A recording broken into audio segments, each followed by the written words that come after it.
Donc, bienvenue dans ce live pour apprendre à hacker l'acquisition, du coup, aujourd'hui en 2021 et faire de la prospection à froid. Et ben, un vrai levier d'acquisition et de business pour vous. Donc, devenir le héros de ce levier. Et écoutez, merci beaucoup encore une fois. Et on aura l'occasion, du coup, n'hésitez pas dans le chat de poser toutes vos questions, d'interagir. Les équipes sont là aussi pour y répondre et on sélectionnera au fur et à mesure toutes les questions on les pose à Clémence, à Fabien ou à Marwan. Et justement, avant de commencer le petit tour de table, hop, je vous rappelle qu'à la fin, il y a un petit concours, donc on va vous annoncer et ça sera l'occasion pour nous de vous faire partager des petites surprises aussi, puisque avec Lemlist et Fabien, nous avons connecté des petites choses qui pourraient vous intéresser, justement, aller un peu plus loin post-live. Donc bonjour à tous les trois guests, salut à vous trois, on a déjà un petit peu parlé. Mais voilà, donc on va faire un petit tour de table après. Ce que je propose, c'est de commencer, tout simplement. Et après, je vous laisserai la parole, peut-être Clémence et Marwan. Et après, Fabien, tu pourras prendre le relais si tu veux bien. Alors du coup, je commence. Donc je suis le CEO et fondateur de Senpai, cofondateur, plus exactement. Donc c'est la première plateforme qui permet aux entreprises, donc des indépendants jusqu'aux PME, d'optimiser leur choix de logiciel. Donc on a développé toute une plateforme en autonomie avec une IA derrière qui permet aujourd'hui de passer en moyenne 50 heures de recherche à moins de 10 minutes. Aujourd'hui, on a lancé la plateforme. On est en partenariat avec plus d'une dizaine de solutions déjà. Donc, on a 400 outils référencés. Donc, vous pouvez venir chercher tous vos outils de marketing automation, de CRM, sujet d'aujourd'hui, tout ce qui est loyalty et également customer care. Donc, n'hésitez pas. Pour le moment, la feature est gratuite et je suis également aussi le créateur du Senpai Podcast, donc le podcast qui décrypte le monde du SaaS de l'intérieur. Donc, on a eu notamment pu interviewer Guillaume Moubèche, qui n'a pas pu être là aujourd'hui, CEO de Lemlist, mais fièrement représenté par Clémence et Marwan aujourd'hui. Voilà pour moi, je pense que j'ai pris un petit peu de temps et je vous laisse la parole justement, Clémence et Marwan, peut-être pour vous présenter à votre tour. Vas-y, Clem. Ça marche, honneur aux femmes, très bien Marwan. Du coup, Clémence, moi je suis B2B Outbound Sales Expert chez Lemly. Ça fait 5 mois que je suis arrivée, donc un petit peu moins que Marwan qui se présentera juste après. Ça fait voilà, à peu près 4 ans que je suis dans la partie, enfin que je travaille sur la partie sales, toujours dans des boîtes tech, B2B, notamment SaaS aussi. Et puis juste avant, j'étais product manager, donc je suis passée de la partie un peu, j'ai envie de dire, marketing slash tech à la partie sales slash tech.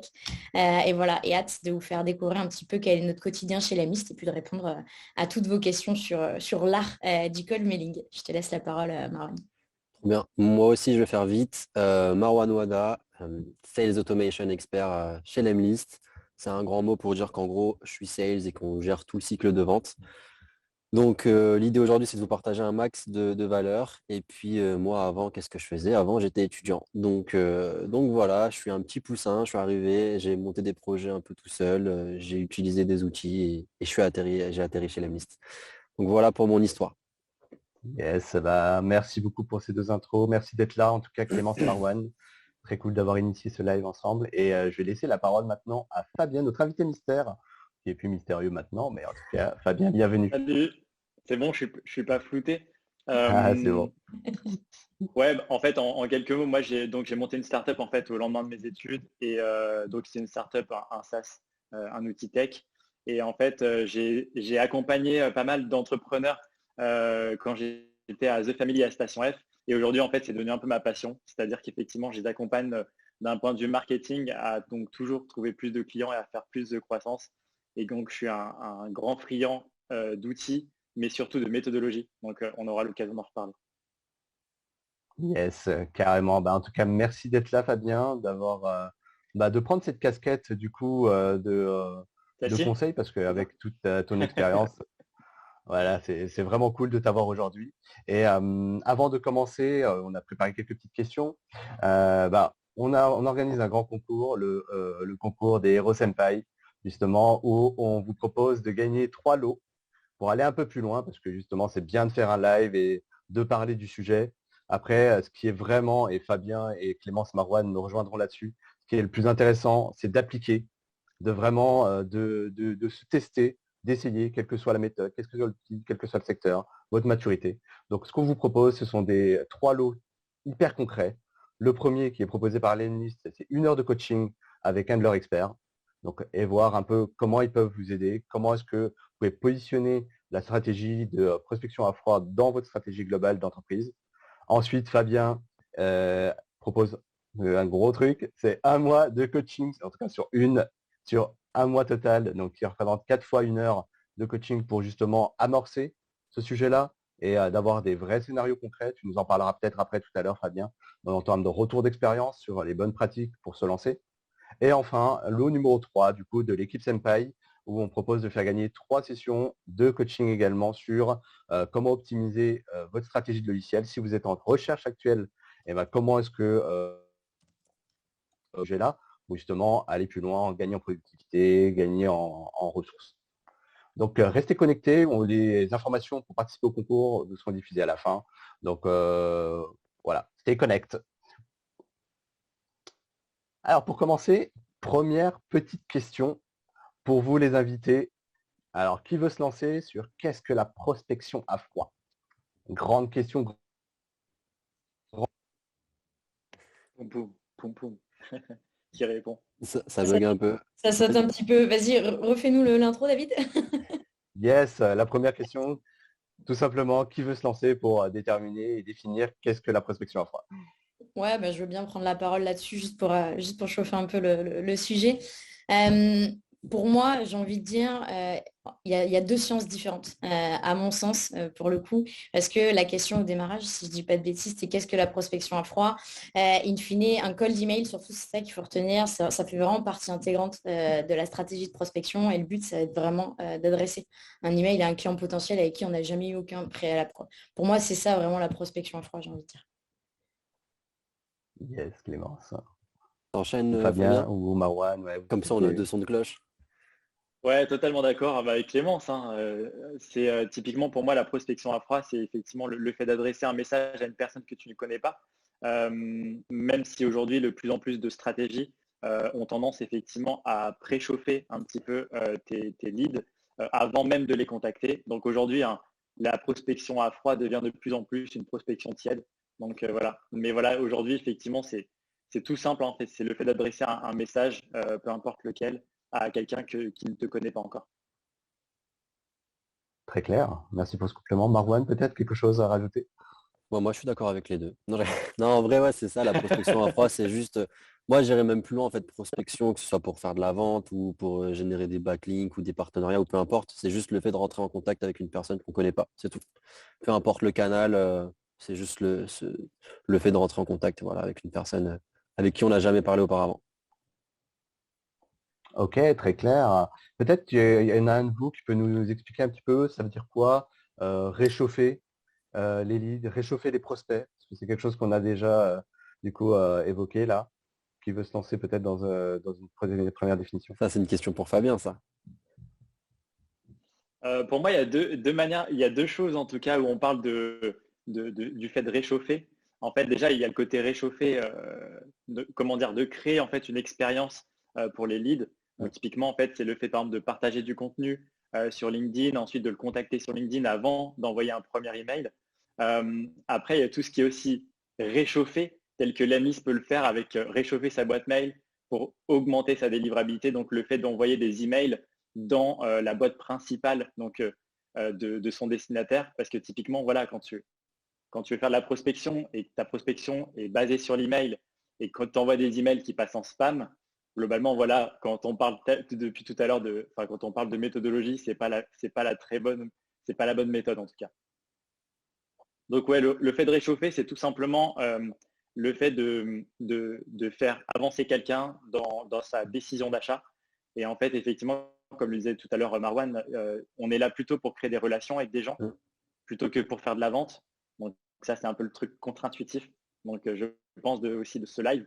Pas mal de personnes sont dans une démarche de vente. Je fais du contenu pour vendre, je fais des emails pour vendre.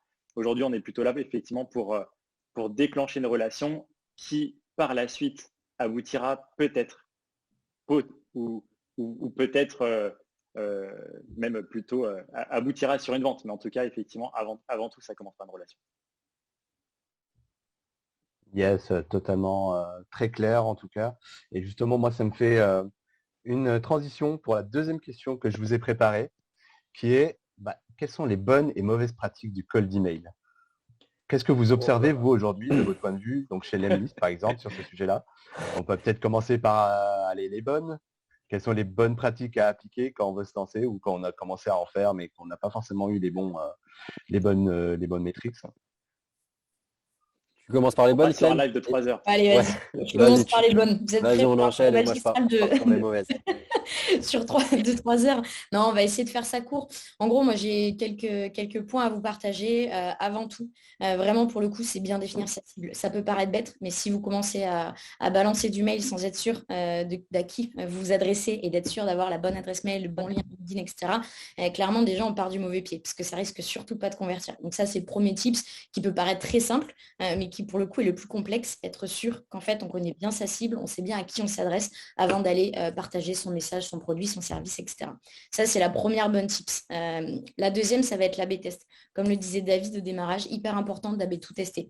Une fille, il n'y a pas vraiment de mauvaise pratique. Enfin, il y a quelques trucs à surtout pas faire, mais le plus important, c'est de ne pas avoir peur de faire, d'échouer, d'apprendre ses erreurs et puis de refaire. En tout cas, c'est ce que nous, on nous apprend et ce qu'on nous rabâche tous les jours chez Lemlist.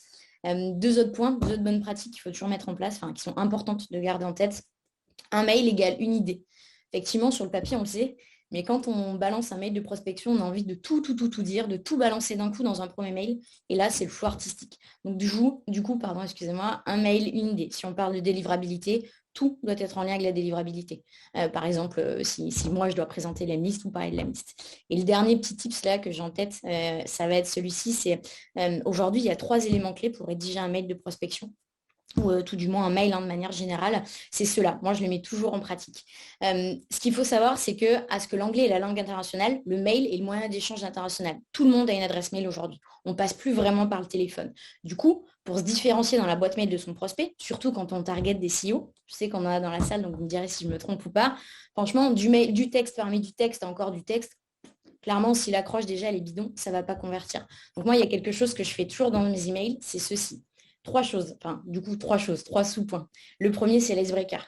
J'essaye toujours d'aller fouiner et de chercher vraiment de manière assez profonde ce qui peut, pour le coup, avoir un lien entre moi et mon prospect. Donc, je vais aller regarder sa page Facebook s'il en a une, son LinkedIn, quel dernier post il a écrit, potentiellement quelle boîte il a monté précédemment, est-ce qu'on a fait une école, etc. Et c'est comme ça que j'enclenche mon mail. Donc, ça, c'est le premier tips que je pourrais donner. Le deuxième, et pas des moindres, c'est le PS. Hyper important. Pourquoi? Parce que quand on ouvre un email, on lit la première ligne. Si la première ligne est bidon, on fait quoi? On scrolle, on lit la dernière ligne. C'est toujours comme ça. Pourquoi? Parce que juste dessous, il y a la signature. Donc en fait, l'idée, c'est de jouer avec cette histoire de PS post-scriptum et de mettre une info hyper importante dans le PS. Et le dernier, chose que je m'applique à faire, ou tout du moins j'essaye, c'est de mettre un élément graphique visuel. Pourquoi? Parce que l'œil va se focaliser en fait sur la couleur s'il n'y a que du texte. Et du coup, potentiellement, il passera quelques secondes de plus sur le mail. Et potentiellement, c'est aussi ces quelques secondes qui feront que derrière, vous arriverez comme Fabien l'a si bien dit, à créer la relation, quoi. Voilà les gros tips que je peux balancer comme ça d'une traite. Merci Clément, j'espère que tout le monde a pris des notes parce que tu nous as donné énormément d'infos. Ouais. Je sais pas si Fabien, tu veux peut-être compléter, toi, en termes de retour d'expérience, par exemple, sur le sujet de l'accroche. Ouais. Tu as évoqué. J'allais dire heureusement que le important. live est enregistré parce qu'effectivement pour noter tout ça. Ouais, pardon, je parle super vite, je vais faire plus doux. Non mais globalement, Clémence a bien résumé le truc. En fait, un email égale une idée et surtout un seul call to action, une seule question par email. Ça c'est super important parce qu'en fait, ce qu'il y a, c'est que quand on fait de l'emailing, l'objectif principal c'est d'obtenir une réponse. Qu'elle soit bonne ou mauvaise, en tout cas, c'est d'obtenir une réponse qui permette d'enclencher la relation. Et le fait de poser plusieurs questions dans un seul et même mail, globalement, en fait, on a tendance en fait à créer de la friction, donc à faire que la personne ne sait plus exactement à quoi répondre. On lui pose trop de questions, donc il a besoin de réfléchir. Et en fait, automatiquement, comme on a du temps qui est assez limité dans la journée, on va avoir tendance à passer ce mail-là. Et en fait, nous, ce qu'on veut, c'est on pose une question simple. T'es dispo, t'es pas dispo, ou après, on a pas mal d'icebreakers, de techniques pour avoir des réponses. Mais l'objectif, voilà, c'est simple, c'est j'ai un email, je veux une réponse. Donc après, tout ce qui est en fait autre que ça, c'est-à-dire, moi en tout cas, dans mes emails, typiquement, je mets assez peu de liens sortants, etc. Parce qu'en fait, dans la manière de visualiser un email, si je lui mets un lien, il apparaît en bleu. S'il clique dessus, il disparaît. Je ne le vois plus jamais. Donc, je ne mets pas de lien dans mes signatures, je ne mets pas de lien dans mes emails, de manière à ce que la personne soit focus en fait sur l'email, sur ce qu'on lui dit, et avec à la fin une question. Enfin, ou en milieu, hein, mais une question. Et comme ça, voilà, c'est très simple. L'objectif, c'est de faire des emails pour des enfants de 6 ans. Donc, à partir de là, ça se passe bien. J'enchaîne si tu veux, David, sur la partie mauvaise pratique. Et en plus, j'ai vu une petite question de Grégoire dans le chat, donc je vais en profiter pour y répondre. Le Yes, Marwan. pire truc à faire, c'est déjà de ne pas personnaliser. En vrai, déjà, prenez tout ce que Clem a dit et faites l'inverse. Vous avez toutes les mauvaises pratiques. Mais pour rentrer encore plus en détail, déjà, ne pas personnaliser un email, ça ne sert à rien parce que, bon, en vrai, ce qui va se passer, c'est que vous allez l'ouvrir et vous n'allez pas le calculer. Donc ça, c'est le premier point. L'une des mauvaises pratiques que moi je vois tout le temps, c'est les gens qui justement veulent faire en fait de la prospection massive. Prospection massive, pour moi, c'est juste égal prospection dans le vide. Ça sert strictement à rien. Et en plus, comme Clem l'a dit, si tu définis parfaitement ton ICP, normalement, tu ne peux pas faire de la prospection massive parce que tu vas avoir un segment qui est super précis, tu vas aller chercher 200 personnes, 300 max et tu vas les contacter avec un message hyper personnalisé. Donc déjà, ça, c'est l'une des mauvaises pratiques que moi je vois au quotidien. Et ensuite, pour répondre à d'autres questions que je vois passer vite fait dans le chat et qui sont en relation avec ce que Fabien a dit, le call to action, il doit être super clair, il doit y en avoir que un. Et en fait, il doit être très simple. Et la réponse au call to action, ça doit être oui ou non. Ce n'est pas juste est-ce que vous seriez disponible cette semaine, quelles sont vos disponibilités. Là, vous me donnez le choix. Moi, j'ai la flemme de réfléchir, d'ouvrir mon agenda, de regarder quand est-ce que je suis dispo, de me dire que peut-être mardi à 18h, j'ai une réunion. C'est trop compliqué. Il faut me demander si je suis dispo mardi à 11h, jeudi à 10h. Dans ma tête, c'est oui ou non. Et si c'est non, c'est pas grave. Je vous dis que c'est non, on trouve un autre créneau, mais au moins, vous avez une réponse. Donc vraiment, ça, c'est super important. Un bon call to action hyper précis, un seul d'ailleurs dans l'email, personnaliser l'approche. Et si je devais donner un dernier tips, pardon, c'est surtout au niveau du copywriting. S'il vous plaît, ne parlez pas de vous en fait et de votre solution. Moi, concrètement, je m'en fiche un peu de ce que vous faites, d'être qui vous êtes. Ce qui m'intéresse, c'est juste de savoir si vous allez pouvoir m'aider à résoudre un problème. À partir de là, si je sais que vous pouvez résoudre un problème que j'ai, je vais déclencher une conversation avec vous. Sinon, je n'ai pas le temps. J'ai mes problèmes. Je ne vais pas commencer à lire des emails où on me dit je m'appelle Marwan, je suis sales chez Lemlist, patati patata. Ça ne m'intéresse pas. Donc, Yes, et Marwan, justement, je voulais te ouais. approfondir une petite question que tu as évoquée sur la personnalisation. Selon toi, c'est quoi les niveaux de personnalisation quand tu veux faire du fin? Est-ce que on parle de personnalisation de l'objet, de personnalisation des parties du contenu de l'email?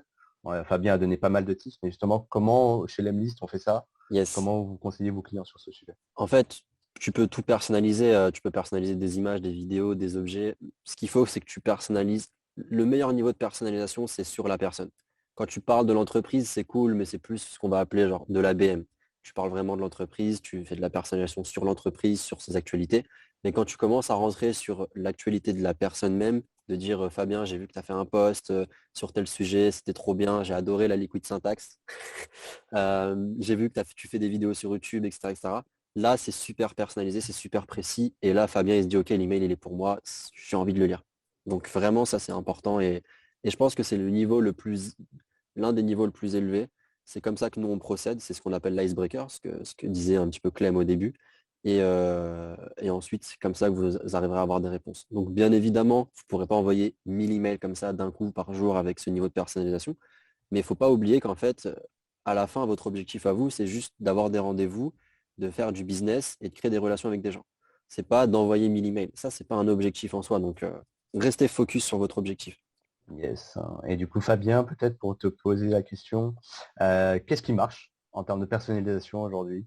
Maintenant que de plus en plus de personnes font comme ça du call d'email avec des démarches de plus en plus intelligentes, ce qui est très bien pour le marché.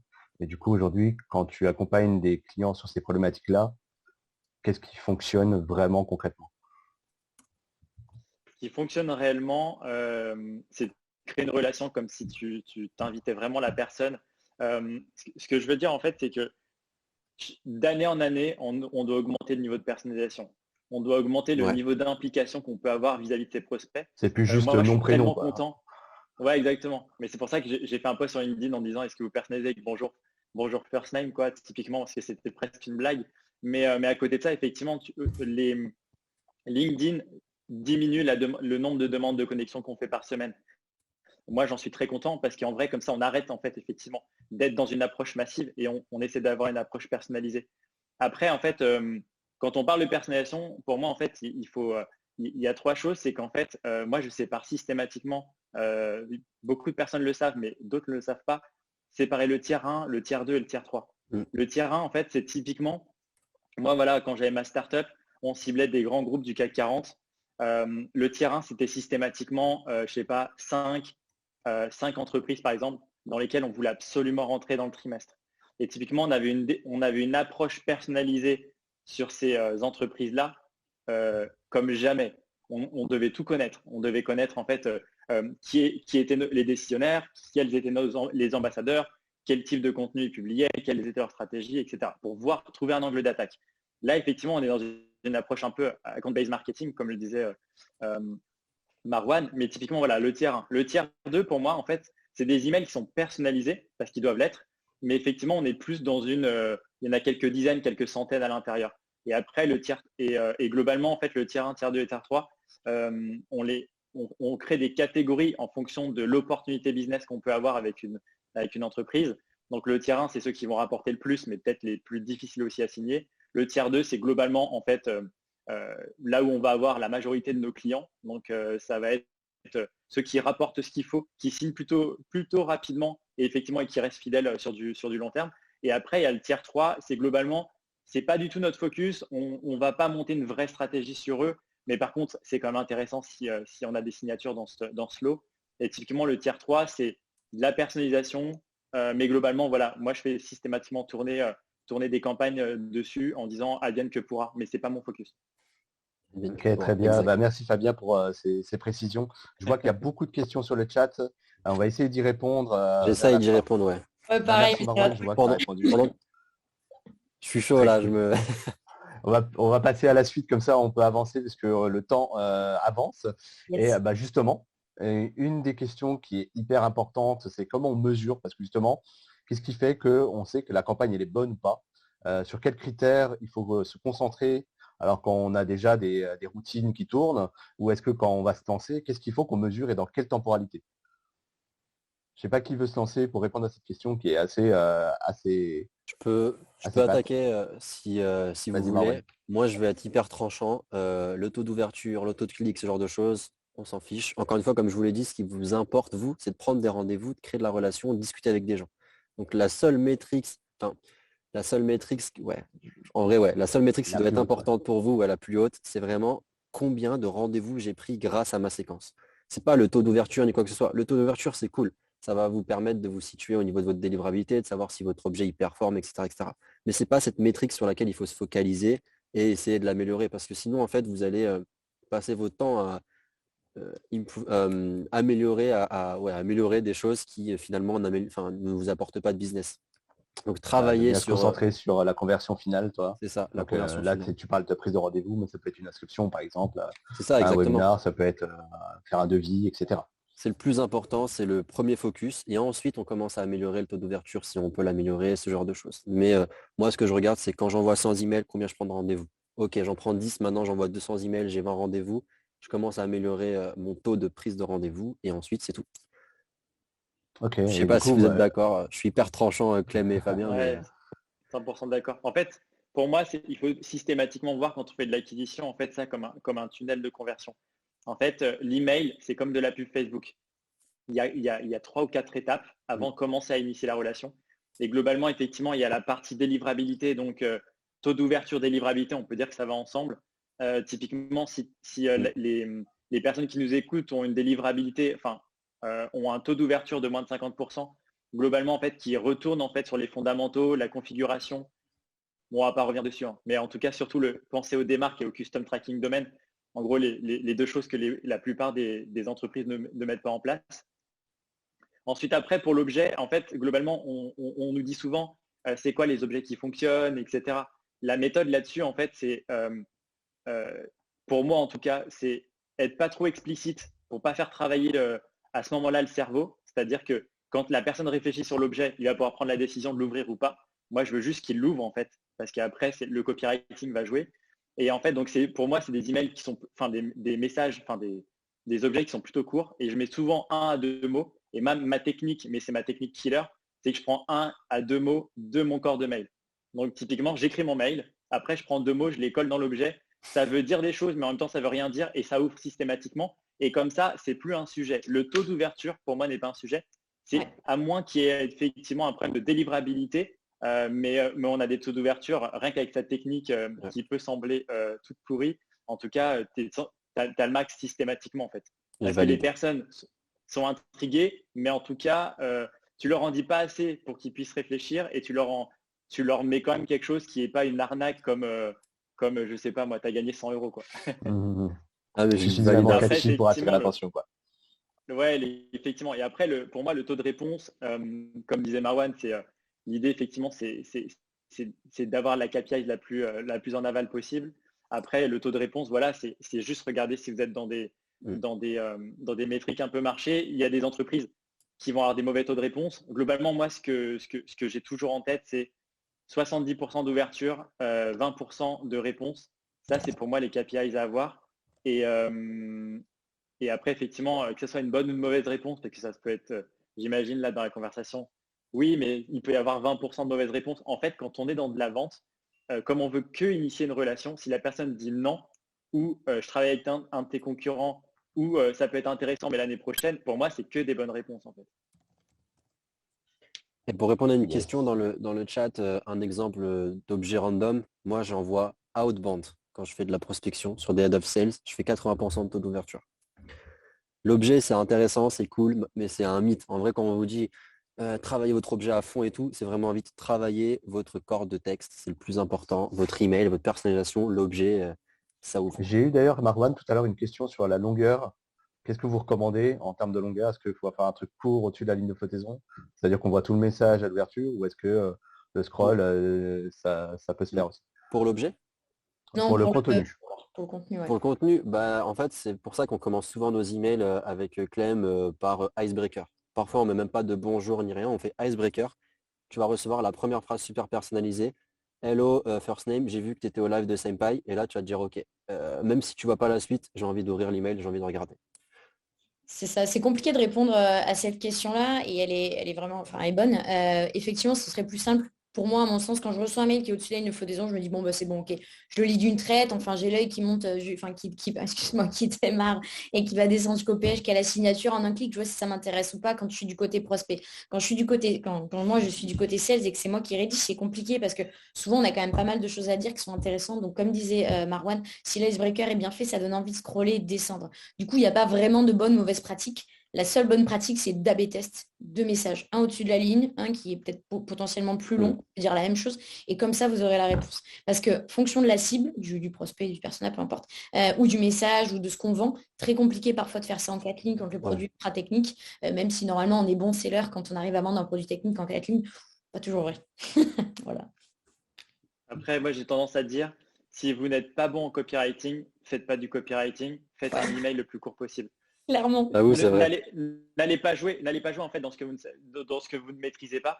Un email en 4 lignes, en tout cas, répondra beaucoup, beaucoup mieux qu'un email qui a un pavé quand on ne sait pas écrire. Donc, c'est comme un post sur LinkedIn, finalement. Il faut savoir aérer son texte. Effectivement, il ne faut pas avoir des gros pâtés comme ça de blocs de 5 phrases parce que finalement, ce n'est pas une problématique après de lecture et d'écriture. C'est une problématique de le cerveau. J'ai 20 mails à lire, c'est ma pause déj. Je vois un mail qui est trop long, j'ai pas envie de le lire, je le mets de côté. Donc, ou même je le supprime. Et voilà, ça c'est le pire qu'on puisse avoir quand on fait de l'emailing, d'avoir un mail qui n'est pas lu. Donc j'ai tendance à dire pour être sûr d'être lu, fais le moins de lignes possible, quoi.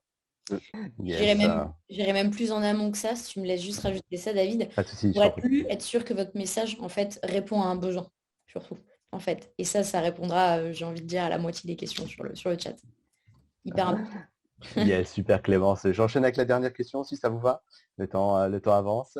Et pas des moindres, puisqu'il s'agit, bon, votre avis sur si on devait se lancer, qu'est-ce qu'on doit faire en tout premier, en tout cas des premières steps à faire. Et dans l'audience, il y a sans doute déjà des gens qui ont des routines en place. Qu'est-ce que vous leur conseillez de faire si les performances ne sont pas vraiment au rendez-vous? Bon, bah, j'y vais si... Les- Ah, vas-y, Fabien. Ouais. Non, mais les performances, c'est ça. Donc, si sa campagne ne fonctionne pas, Ouais, qu'est-ce qu'elle doit faire, cette personne-là, dans ce cas de figure-là? Et après, le début de la question, c'était si j'ai rien, qu'est-ce que je dois faire en premier? pour moi, il faut imaginer ça comme un entonnoir et il faut toujours se poser la question sur la première étape. Est-ce qu'elle est valide ou elle n'est pas valide? Donc, typiquement, tu envoies des emails. Si tu as un mauvais taux d'ouverture, c'est probablement pas ton objet. C'est probablement tu as un problème de délivrabilité, de configuration. Ensuite, une fois que ça, c'est check, tu passes même si ça se suit tout le temps, pour info, il faut suivre sa délivrabilité régulièrement parce qu'il y a des entreprises qui avaient un bon taux d'ouverture et qui ne l'a plus quelques mois plus tard après avoir fait du sale, comme on dit dans le jargon. Typiquement, après, voilà, il y a le taux de réponse, mais la réponse peut être faite sur le copywriting, sur le fait d'avoir... en fait, le problème de la réponse, c'est, comme le disait Clémence, est-ce que tu cibles la bonne personne? Est-ce que tu l'attaques avec le bon message, la bonne accroche, etc., le bon icebreaker? Est-ce que tu le contactes au bon moment? Ça, c'est pareil, c'est un truc qui, en prospection, on a tendance à aller envoyer des messages à n'importe qui, à n'importe quel moment, alors qu'en fait, c'est pas comme ça qu'on prospecte. Si tu sais qu'il a besoin à un instant T de toi, bah, c'est le meilleur moment pour lui envoyer un message. Bon, ça s'appelle de l'event-based marketing, mais je pense que c'est pas l'objet de ce live. Et après, Prochain effectivement, live. c'est une question. Ouais, exactement. Et après, effectivement, donc voilà, le message, la cible, le message, le moment, et après, effectivement, la manière dont tu fait ta séquence. Des fois, quand tu n'as pas de réponse, c'est tout simplement tu l'as pas assez préchauffé en amont. Donc, il y a du LinkedIn, il y a de la publication, il y a du contenu peut-être à créer en amont. C'est un peu la technique qui expose, par exemple, à Guillaume, le CEO de l'Emlist, qui dit voilà, fais des publications sur LinkedIn, montre un peu ton expertise, montre un peu qui tu es, et 3 semaines après, tu l'intègres dans une séquence de prospection ou qui a pour objectif de créer une relation, mais juste en lui disant hey, salut, c'est moi, par exemple, c'est Guillaume, ça te dirait qu'on s'appelle. Rien que tu envoies ça, à partir du moment où il a déjà vu tes posts, il a envie de dire oui. Tu n'es pas obligé de surargumenter, quoi. Tu n'es pas obligé de dire on est les meilleurs, on travaille avec toutes les boîtes du CAC 40, etc. Quoi. Ah, je suis d'accord avec toi, Fabien. Sur la partie LinkedIn, c'est important, hein, surtout si votre cible elle est dessus. Et je pense pour rebondir et continuer sur ça, moi, si je devais commencer demain, je monte la boîte et je pars de l'Emlist ou bref, je pars de zéro. Le premier truc que je fais, c'est que je me pose et j'essaie de comprendre mon ICP. Vraiment, c'est le truc le plus important. Je pense qu'il y a 80% des boîtes avec qui j'ai parlé qui pensent connaître leur ICP alors qu'en vrai, ils ne le connaissent pas. Au bout de 3 questions, ils sont perdus en mode OK, je sais pas en fait ce qu'il faut que je dise ici. Et donc du coup, c'est hyper simple de trouver où est le problème dans leurs emails, c'est parce qu'ils ne le connaissent pas. Donc juste poncez votre ICP. C'est quoi le rêve de votre ICP? Moi, c'est un truc que j'aime bien faire. C'est une brique que j'ai ajoutée quand je travaille mon persona, mon ICP. C'est des fois, j'aime bien écrire juste une phrase. C'est quoi le rêve ultime de mon ICP? Par exemple, c'est quoi le rêve ultime d'un head of sales d'une boîte de 50 personnes? Et là, j'écris. J'ai pas mal d'informations. Je commence à faire mes emails et le premier truc que je ferai, c'est j'enverrai 50 emails super personnalisés à des head of sales pour voir si mon approche elle est bonne, si mon ICP est bon, etc. Je commence, je teste en fait. Ça sert à rien de vouloir tester sur 10 000 personnes. J'en fais 50, ensuite j'améliore un peu, j'en refais 50, etc. etc. jusqu'à avoir trouvé la séquence parfaite sur l'ICP parfait avec le bon message. Et ensuite je passe à un autre ICP et je continue comme ça de manière chronophage et j'enquille en fait le head of sales, le sales manager, le head of growth, enfin, tous mes ICP, tous mes segments, je travaille comme ça dessus. Justement, et c'est une question que je ne vous ai pas posée à tous les trois, c'est qu'est-ce qu'une bonne séquence, justement? Parce que là, on parle peut-être de messages, un message, quelques messages, mais aujourd'hui, c'est quoi le nombre moyen de messages qu'on doit envoyer Hmm. avant de convertir, hein, avant d'arriver à notre objectif final? J'ai pas de... 45. Ouais. Marwan a dit 50 tout à l'heure. Non, mais en vrai, j'ai pas de chiffre exact. Moi, je sais que dans mes emails, dans mes séquences, je mets 4 emails, quoi. Ouais. Plus des actions sur LinkedIn et une petite relance un peu sympa à la fin. Vraiment, en gros, si le gars il répond pas, c'est parce que j'ai bien segmenté, parce que j'envoie le bon message. S'il répond pas, c'est que c'est juste qu'il y a quelque chose que j'ai pas bien fait. Je veux pas le saouler encore plus longtemps avec des séquences où je lui envoie 10 emails, ça sert à rien. je vais arrêter.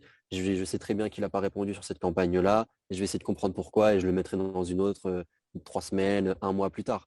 Mais ça sert à rien de bombarder et de s'acharner sur une personne avec un message. Si ça fonctionne pas, ça fonctionne pas, quoi. Vraiment, c'est rare que je dépasse les 5-6 emails. Vraiment, c'est rare. Et en sachant que les derniers emails, c'est des trucs un peu drôles où j'envoie juste du contenu pour dire allez, ciao, je te laisse tranquille et je te dérange plus.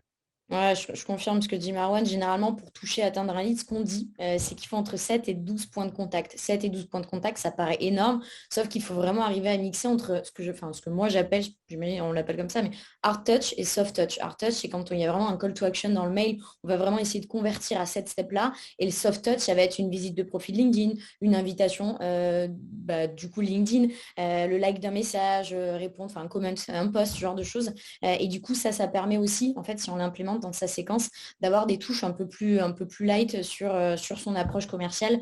Ça, c'est le premier tips, première chose que moi je fais.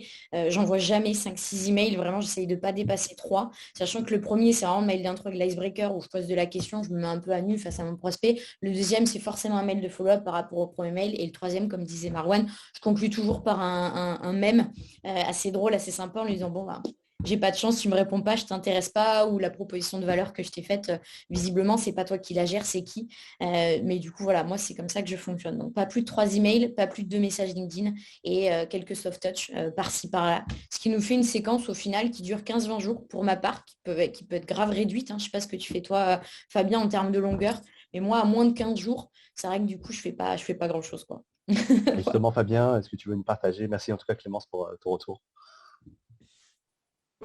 Oui, alors en fait, quelque chose qui marche bien, effectivement, pour moi, c'est je dépasse jamais plus de 3 messages par canal. En fait, Hmm. comme la liste, par exemple, permet de faire effectivement de la prospection multicanal, c'est-à-dire qu'on peut aussi bien adresser du LinkedIn que de l'email. En fait, il faut jouer avec cette puissance.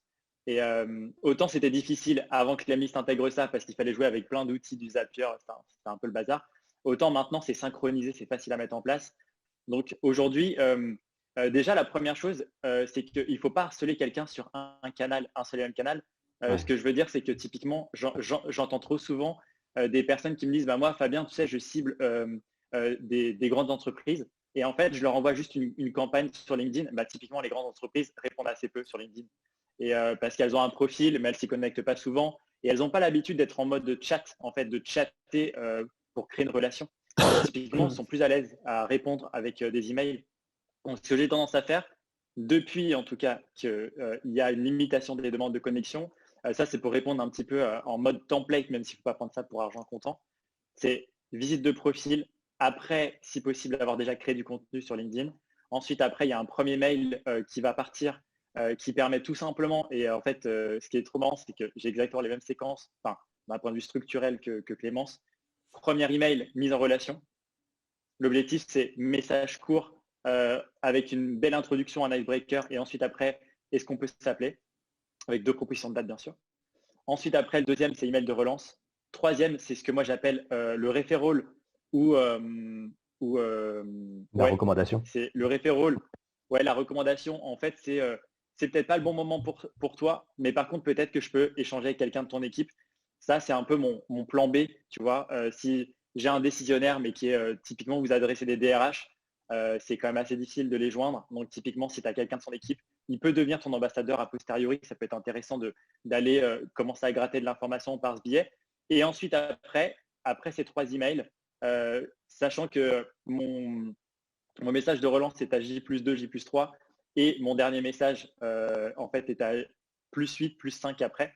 Bon, en gros, je laisse le temps un peu de respirer. Et après, automatiquement, là, je repasse sur LinkedIn. Et ensuite, après, soit je fais une demande de connexion parce que mon prospect fait partie de mon tiers 1 ou mon tiers 2. Si c'est mon tiers 3, bah, en gros, je ne le veux pas dans mon réseau, il y a trop de monde et c'est pas assez intéressant. Et à partir de là, en fait, je vais lancer, j'attends quelques jours parce que vous savez qu'on ne peut pas adresser un message sur LinkedIn à quelqu'un qui n'a pas accepté la demande de connexion. Donc, on refait une visite de profil en attendant, un petit soft touch. Et ensuite, après, on envoie un message qui va être, par exemple, avec une nouvelle accroche. Parce que pour info, on teste une autre approche que celle testée par email, tout en sachant que, après là, moi, comme je suis un utilisateur de Lemlist, quand vous faites vos campagnes cross-canal, il faut tout le temps avoir plusieurs lectures de cette même campagne. Est-ce que la personne, vous avez un email qui est OK, ça veut dire qu'il est valide, et vous avez un LinkedIn qui est OK, et surtout qu'il a accepté à votre demande de connexion, auquel cas vous pouvez regarder la séquence dans son intégralité. Mais si l'email n'est pas OK, ça peut arriver souvent, on utilise Drop Contact pour trouver l'email de quelqu'un, l'email ne fonctionne pas. Il faut savoir que sur Lemlist, en fait, vous allez envoyer un message, ce message va retourner en erreur, et vous allez automatiquement basculer en fait sur la partie LinkedIn. Donc, ne jamais envoyer un message LinkedIn en disant « Salut à toi, je t'ai envoyé un email hier soir, est-ce que tu as eu l'occasion de le voir ?» Parce que probablement, il peut y avoir de fortes chances qu'il n'ait jamais reçu vos emails, parce que typiquement, on avait un email qui est erroné. Donc, quand vous attaquez un autre canal, il faut toujours reprendre une sorte de petit icebreaker, comme si vous ne l'avez pas spécialement eu en contact avant. Sinon, Yes. ça crée des campagnes un peu bizarres. Ok, super Fabien, merci pour ce retour hyper complet. Il y a pas mal de questions dans le chat et on va devoir bientôt clôturer les amis puisque l'heure tourne. Et justement, encore merci à tous les trois d'avoir partagé. On ne pourra pas répondre à toutes les questions. En revanche, on les a bien toutes notées et on les fera suivre à tout le monde. Merci Clémence Marouane d'avoir répondu à la volée à certaines d'entre elles. Mais en tout cas, on vous recontactera directement. Et justement, pour le mot de la fin, chose promise, chose due. Pour tous les motivés qui sont restés jusqu'à la fin, il y en a beaucoup, on est plus d'une 60aine. Et écoutez, voici les petites conditions de participation pour aller un peu plus loin. Si vous avez trouvé intéressant ce live et que vous voulez mettre en place un plan d'action efficace et rapide. Et pour rappel, donc il y a 3 lots. Il y a 1 heure d'accompagnement avec Lemlist, donc un coaching personnalisé à gagner. Ensuite, Fabien met à disposition 4 fois 1 heure de coaching qui s'étale sur 1 heure, justement pour améliorer les routines existantes. Et Senpai propose 3 sessions de coaching aussi pour tous les sujets de sourcing et d'optimisation de stack logiciel. Donc très simple, il y a 2 conditions pour y participer. Ça va être, la première, elle est un peu obvious puisque vous êtes tous concernés déjà, c'est d'être inscrit au live. Donc félicitations, vous avez déjà fait la première étape. Et la deuxième, ce sera d'aller liker les pages de Lemlist, de Senpai et de Fabien. On vous met tout dans le chat pour participer. Donc n'hésitez pas. Et si vous avez la moindre question, encore une fois, il suffira juste d'aller contacter Clémence, Fabien ou Marouane sur leur LinkedIn respectif pour aller plus loin, si vous voulez. Donc, vous êtes 100% gagnants de toute façon aujourd'hui. Vous êtes tous à 2 doigts de devenir des héros de la prospection en 2021. Je vous remets toutes les infos pour que vous puissiez contacter tout le monde. Et écoutez, merci Clémence, merci Fabien, merci Marouane. Pas de problème. Ajoutez de la fin sur LinkedIn. Chacun, ouais. Ajoutez-nous sur LinkedIn, posez-nous vos questions. On est vraiment là pour y répondre. Et croyez-moi que personnaliser égale business, donc faites-le, c'est le plus important. Clairement. Yes, le message est passé. J'espère que tout le monde a compris ça. 100% d'accord. Et en fait, ce qu'il faut savoir, c'est qu'on avait parlé, David, mais en fait, là, dans mon QR code, oui, parce que mon QR code, c'est pas ma photo, en fait. Je suis pas l'homme flouté à vie. Et typiquement, en fait, ce qu'il y a, c'est que c'est des speed coaching de 15 minutes, juste en fait pour répondre à des problématiques, en fait, en espérant que ça puisse aider en fait un certain nombre d'entrepreneurs. Et en fait, de ceux qui vont faire les speed coaching, en fait, de 15 minutes, il va y avoir donc quelques sélectionnés pour faire des live coaching en direct sur YouTube, LinkedIn, etc. Et en fait, j'inviterai aussi Marouane et Clémence s'ils sont dispo pour en fait qu'on puisse vous donner des feedbacks à chaud, etc. Et que ça puisse effectivement être du live. Donc, c'est ce qu'on aime bien et que ça apporte à la communauté. Et en fait, c'est fait en 2 temps. Il y a la première partie, on vous donne des infos de la méthode, on vous dit le pourquoi. Mais il y a un second temps où on veut des résultats, on veut savoir si ça a fonctionné, pourquoi, est-ce qu'effectivement il y a eu un impact des conseils qui ont été apportés ou ça a été du gros bullshit comme beaucoup de marketeurs. Allez voir Fabien, c'est le meilleur grosse de France pour moi. Je crois que là, on a perdu David. Ouais, on a perdu David. T'es frisé.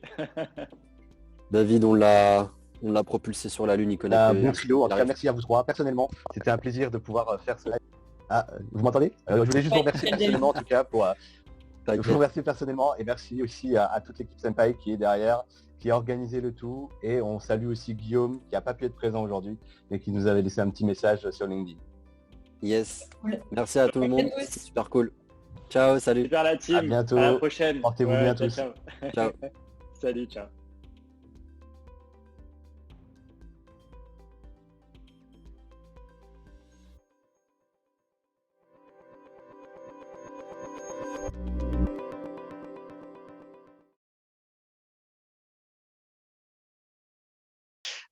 Bienvenue, Marc. Bonjour à tous. J'ai bien tout écouté. En fait, à un moment, on posait la question effectivement sur les sujets un peu de personnalisation vs prospection. Donc, on entend bien l'idée qu'il faut effectivement faut se rapprocher au maximum d'une sorte de hyper personnalisation.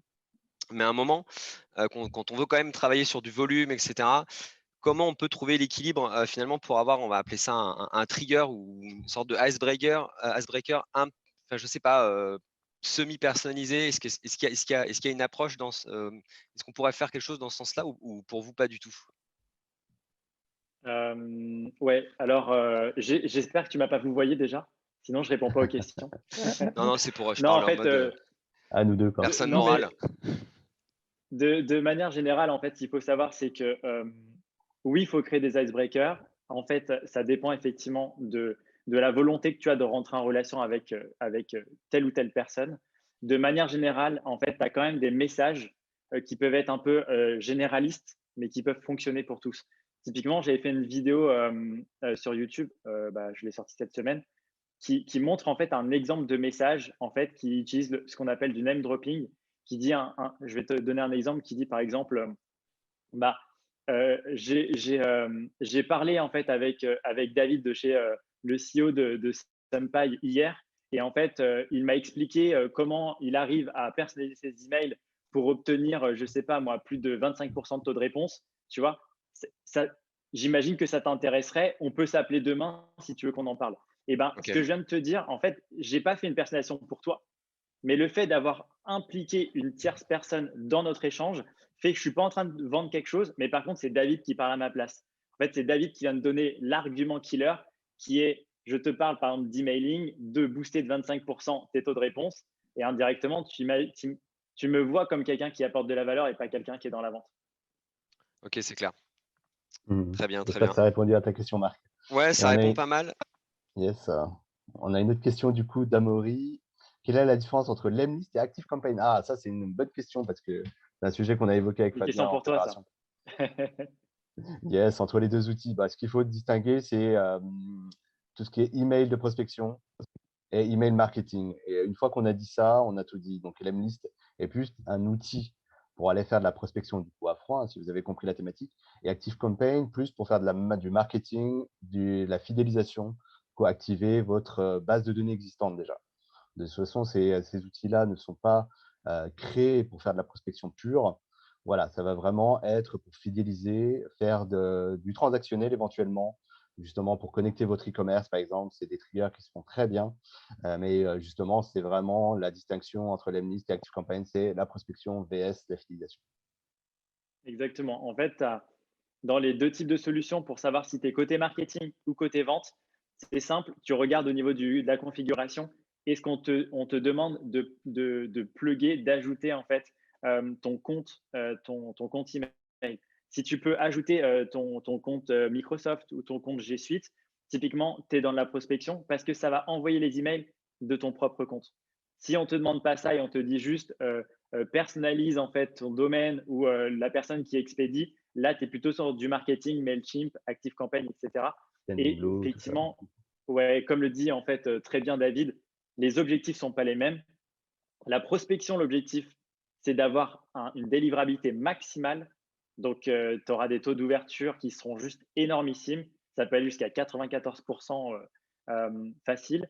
Et de l'autre côté, tu vas avoir des taux d'ouverture qui seront normaux, donc 30 à 50%, tu vois, comme une newsletter.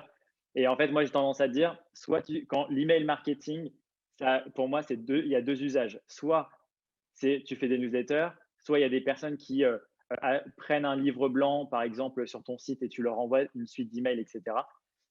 Ou autrement, en fait, pour moi, c'est la suite d'un outil comme Lemlist. Typiquement, avec Lemlist, tu fais de la prospection. comme je disais très bien tout à l'heure Clémence, la prospection, ça dure qu'un nombre de jours limité. Donc, pendant 15 jours, je vais t'adresser quelques emails.